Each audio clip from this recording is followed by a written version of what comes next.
Principales apariciones marianas en España. Cuarta parte. Mariofanías del siglo XX. Las del Inmaculado Corazón de María, Nuestra Señora de Fátima en Galicia. Pontevedra, 1925 y 1926, y Tui, 1929, a Sor Lucía, vidente de Fátima.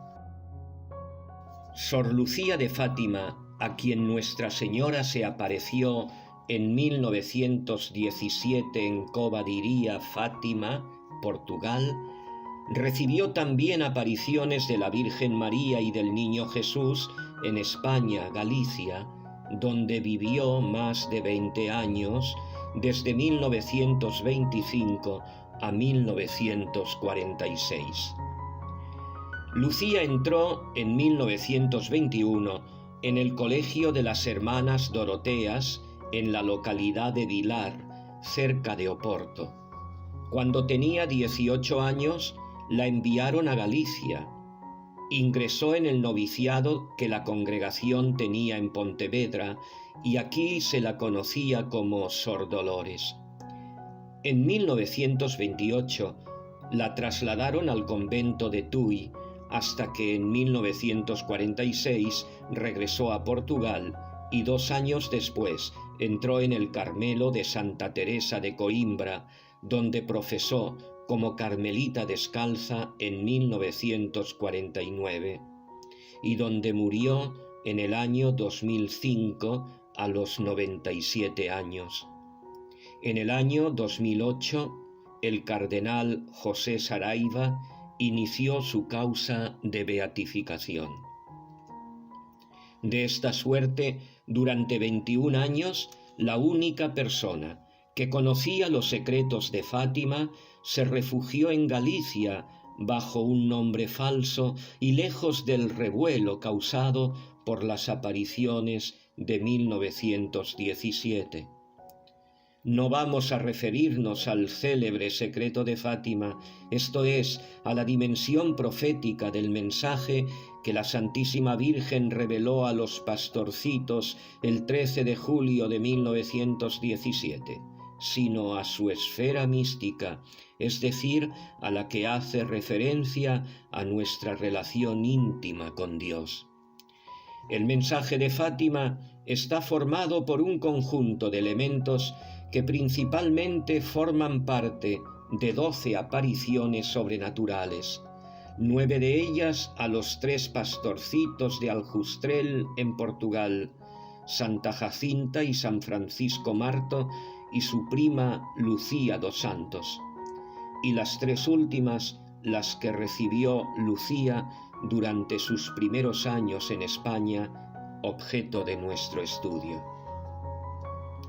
En las apariciones de Fátima, los pastorcitos vieron a un ángel en 1916, un año después a la Santísima Madre de Dios, como Nuestra Señora del Rosario, Nuestra Señora del Carmen, la Virgen de los Dolores y el Inmaculado Corazón de María, a San José y a Nuestro Señor, bendiciendo al mundo el 13 de octubre de 1917.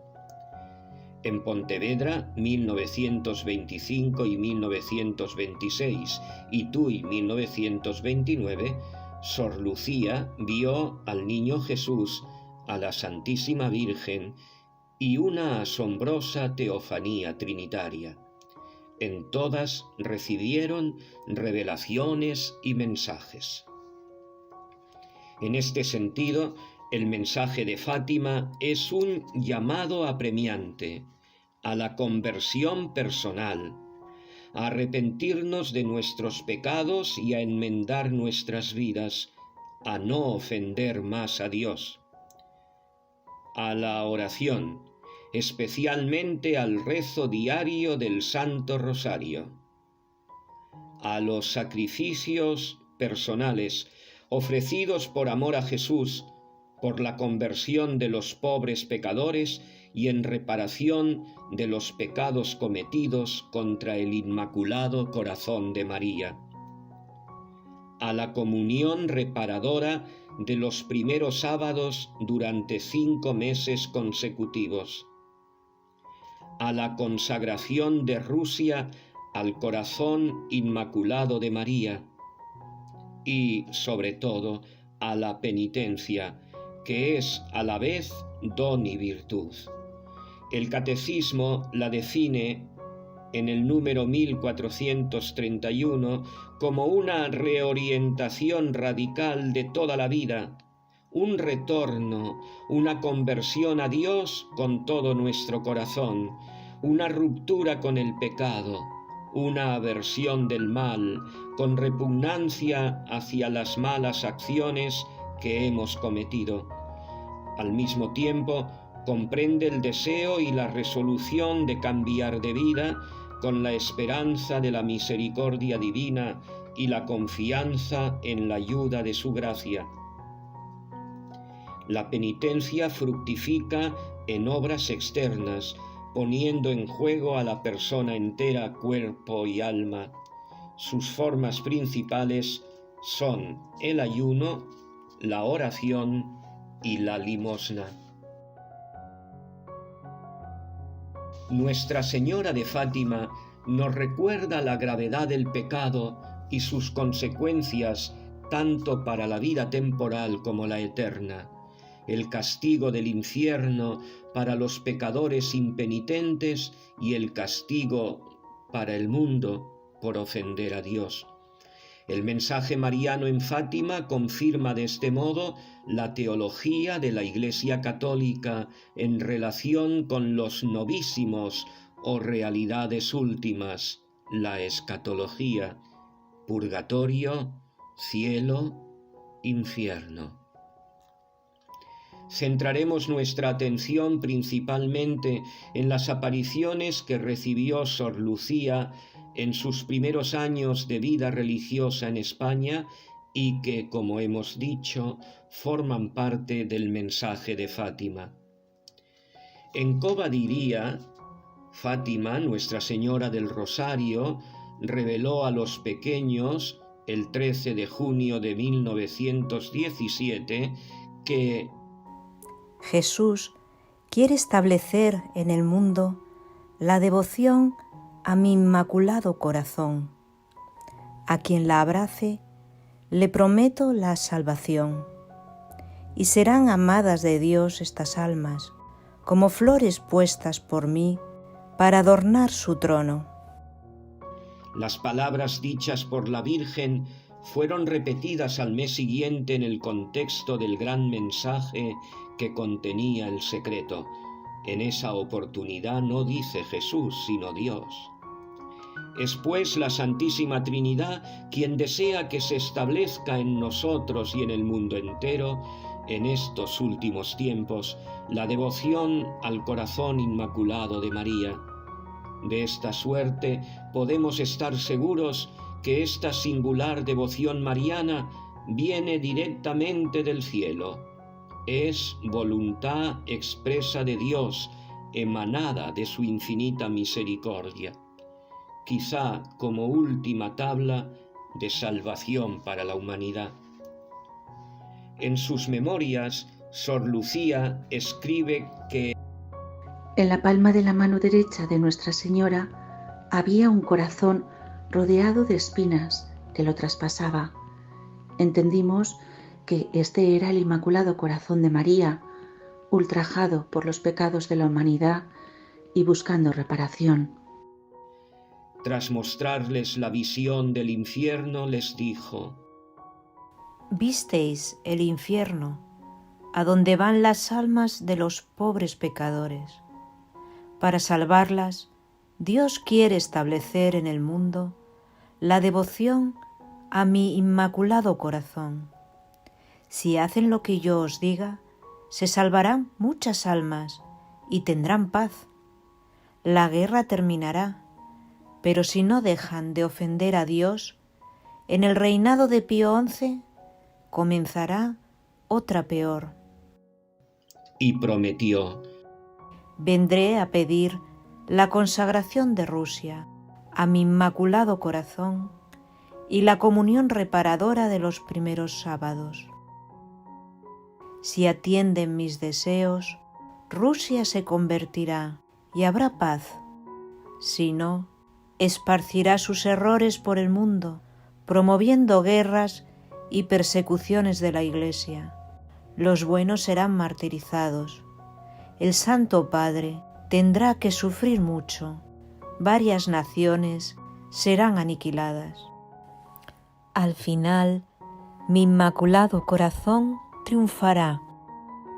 Hoy, un siglo después, cuando la apostasía se extiende por todo Occidente, aun en los países tradicionalmente católicos, como España, Francia e Italia, este llamado de la Virgen sigue siendo más urgente que nunca. Se trata de una profecía abierta aún al futuro que advierte de los peligros de la ideología materialista y atea, del comunismo esparcida por Rusia a lo largo del siglo XX, del riesgo de una nueva guerra, la que finalmente ocurrió entre 1939 y 1945, y de la pasión actual de la Iglesia, apostasía generalizada, odio progresivo y persecuciones crecientes que hacen de nuestro tiempo la época con más mártires de la historia. Sea como fuere, la Virgen cumplió su palabra y se apareció nuevamente a Lucía, como había dicho en julio de 1917, para revelarle la primera parte del plan de Dios para la salvación de los pecadores en nuestro tiempo de rebelión contra Dios, la comunión reparadora de los primeros sábados de mes.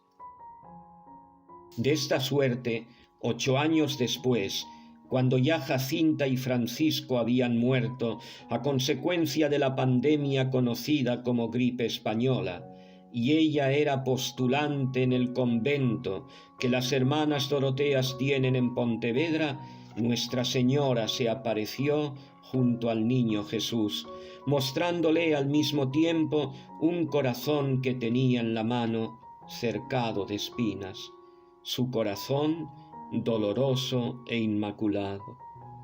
Lucía nos lo cuenta así. Ese día, estando en mi habitación en Pontevedra, España, se me apareció la Santísima Virgen y al lado, como suspendido en una nube luminosa, el niño.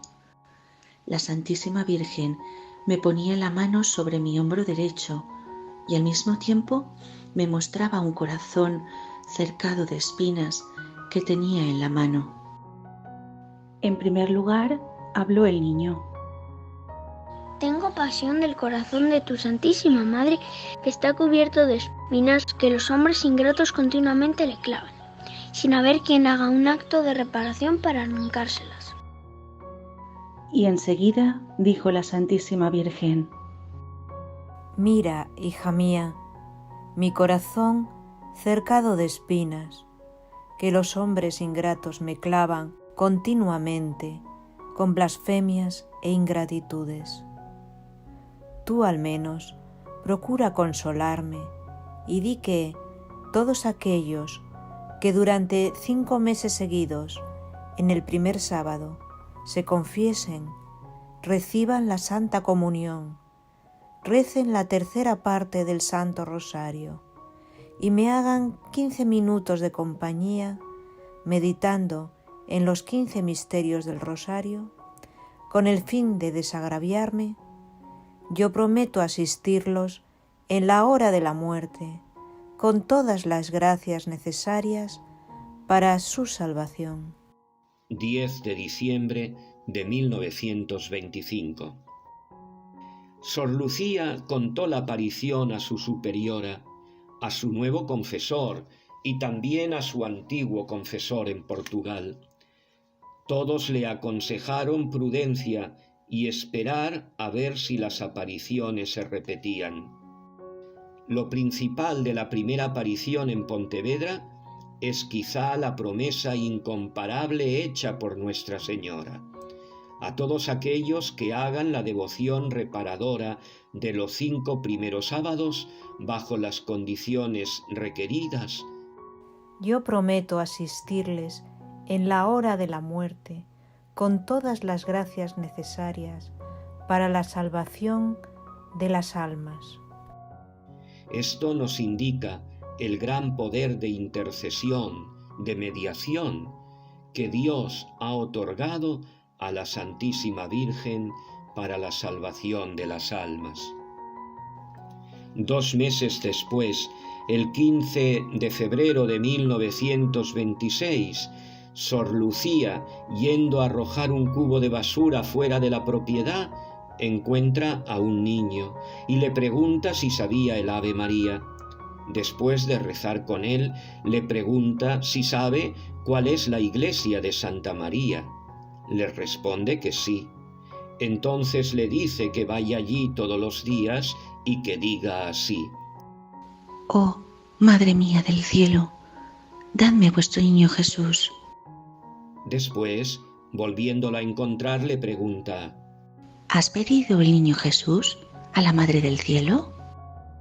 El niño se vuelve hacia ella y le dice: ¿Y tú has propagado por el mundo aquello que la Madre del Cielo te pedía? Diciendo esto, se transforma en un niño resplandeciente. Reconociendo Lucía que era Jesús, le dice: Jesús mío, vos sabéis bien lo que mi confesor me dijo en la carta que os leí. Me decía que era necesario que aquella visión se repitiese, que hubiese hechos para que fuese creíble, y que la Madre Superiora sola para propagar ese hecho nada podía. Comienza entonces un precioso diálogo entre el niño y la religiosa.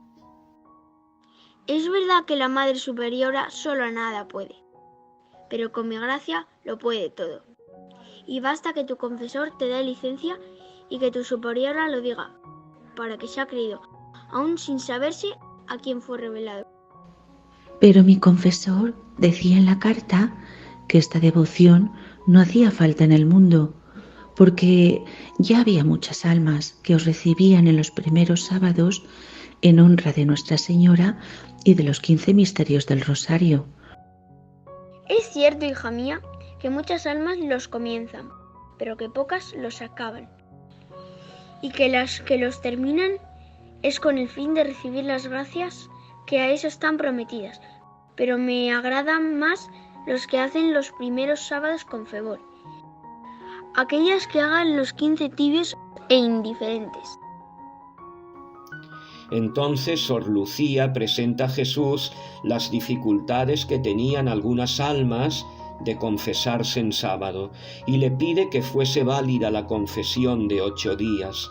Jesús responde: Sí, puede ser de muchos días, más todavía, con tal que, cuando me reciban, estén en gracia y tengan la intención de desagraviar al Inmaculado Corazón de María.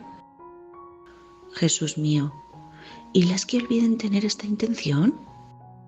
Pueden hacerla en otra confesión siguiente, aprovechando la primera ocasión que tuvieran de confesarse. Después de eso, el niño Jesús desaparece sin decir nada más. Sor Lucía habló con su confesor sobre estas apariciones y el sacerdote le hizo algunas preguntas, entre ellas, ¿por qué debían ser 5 sábados y no 9 como los primeros viernes o 7 como los dolores de la Virgen? La religiosa pidió una respuesta al Señor que le contestó en una hora de oración ante el Santísimo Sacramento. Le fue revelado lo siguiente: Hija mía, el motivo es el siguiente. Son 5 las principales clases de blasfemias cometidas contra el Inmaculado Corazón de María. Las blasfemias contra la Inmaculada Concepción, las blasfemias contra su virginidad perpetua, las blasfemias contra su maternidad divina, negándose al mismo tiempo reconocerla como madre de los hombres. Las blasfemias de aquellos que públicamente tratan de infundir en los corazones de los niños la indiferencia, el desprecio y hasta el odio hacia esta Madre Inmaculada. Las ofensas de aquellos que la ultrajan directamente en sus sagradas imágenes. Y agregó: He aquí el motivo por el cual el corazón inmaculado de María me ha sugerido pedir esta pequeña reparación y, en consideración a ella, conmover mi misericordia para perdonar a las almas que han tenido la desgracia de ofenderla. En cuanto a ti, procura incesantemente, por tus oraciones y sacrificios, mover mi misericordia con esas pobres almas. La antigua casa de la Congregación de las Hermanas Doroteas, donde Nuestra Señora se apareció el 10 de diciembre de 1925 y el 15 de febrero de 1926, se encuentra ubicado en el centro histórico de Pontevedra, hoy calle Sor Lucía.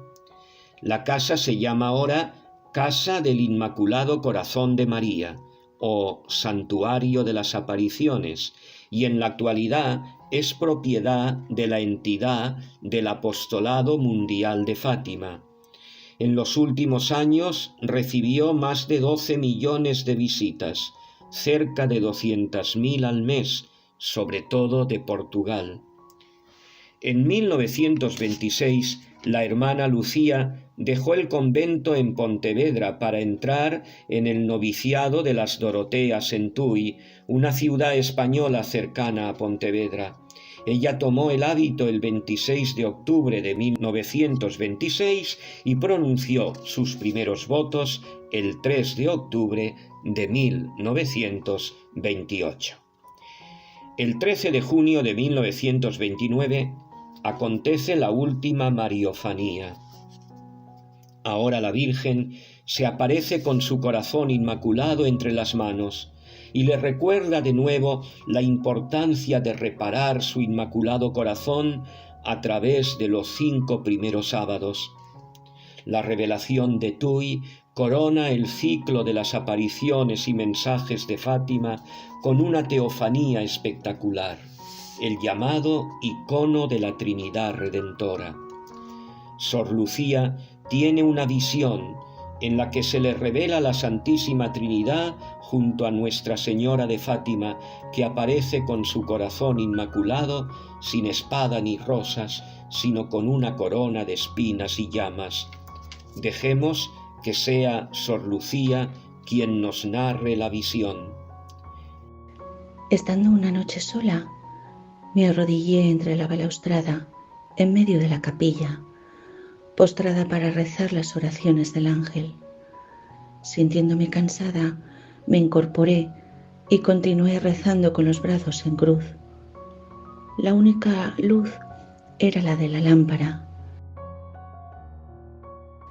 De repente se iluminó toda la capilla con una luz sobrenatural y sobre el altar apareció una cruz de luz que llegaba hasta el techo. En una luz más clara se veía en la parte superior de la cruz un rostro de un hombre y su cuerpo hasta la cintura. Sobre su pecho había una paloma igualmente luminosa y clavado en la cruz el cuerpo de otro hombre. Un poco por debajo de la cintura, suspendido en el aire, se veía un cáliz y una hostia grande, sobre la cual caían unas gotas de sangre que corrían a lo largo del rostro del crucificado y de una herida en el pecho. Escurriendo por la hostia, estas gotas caían dentro del cáliz. Bajo el brazo derecho de la cruz estaba Nuestra Señora. Era Nuestra Señora de Fátima, con su Inmaculado Corazón, en la mano izquierda, sin espada ni rosas, pero con una corona de espinas y llamas. Bajo el brazo izquierdo, unas letras grandes, como si fuesen de agua cristalina, que corrían hacia el altar, formaban estas palabras: gracia y misericordia. Comprendí que me era mostrado el misterio de la Santísima Trinidad y recibí luces sobre este misterio que no me es permitido revelar. Luego Nuestra Señora me dijo: ha llegado el momento en que Dios pide al Santo Padre que haga, en unión con todos los obispos del mundo, la consagración de Rusia a mi Inmaculado Corazón, prometiendo salvarla por este medio. Por último, Nuestra Señora afirma con tristeza que muchas almas se pierden a causa de su desprecio y blasfemias contra ella, y le dice a Sor Lucía: son tantas las almas que la justicia de Dios condena por pecados cometidos contra mí, que vengo a pedir reparación. Sacrifícate por esta intención y reza. Es la misma Virgen, pues, la agraviada y maltratada, quien intercede por las almas ingratas que la ofenden, como su abogada, y la que pide a todos sus hijos como madre que cooperemos con ella a través de la pequeña devoción de reparación de los 5 primeros sábados. ¿Cómo hemos respondido nosotros a esta petición de nuestra Madre? ¿Puede ella decirnos, como dice siempre en Medjugorje: gracias por haber respondido a mi llamado? Seamos sinceros. Después de casi 100 años, ¿cuántos de sus hijos hemos obedecido a una súplica tan clara, sencilla y fácil de cumplir? Y aún más, ¿cuántos católicos conocemos esta devoción que con tanta vehemencia nos pide la Virgen?